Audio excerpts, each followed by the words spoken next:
চলি আইছি ওই যে তোর পিছনে যে উঁচা জায়গাটা দেয় ওই জায়গার মধ্যে গাঞ্জা চাষ করুম।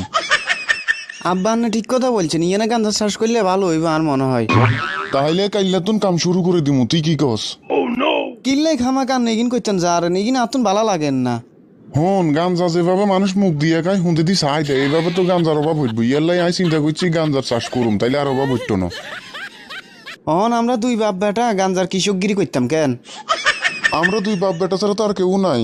আচ্ছা ঘরে চল, আমরা সবকিছু রেডি করি, কাইল্লা তুন কাম শুরু করে দিই। কিল্লাই যে হঠাৎ করে আর বাপের মাথার ভিতরে গাঞ্জার বেড়ামিয়ে ঢুকছে। শালার এই বুড়ার বাচ্চারে নিয়ে আর পারি না, এই হন্দির মাথার ভিতরে বুদ্ধি কিন কত নাইয়ে হইল নি কামটা, বাপের হন্দি বলাই দিছি। ওইসে যাক বাপের হন্দি বলাই দিছি, এটা কে শুনে না হন গান গাই করতে করতে ক্ষেতের দিকে যায়, গাঞ্জার কি অবস্থা একবার যাইছে। আয় আয় আকাশে সিলুরে জমিনে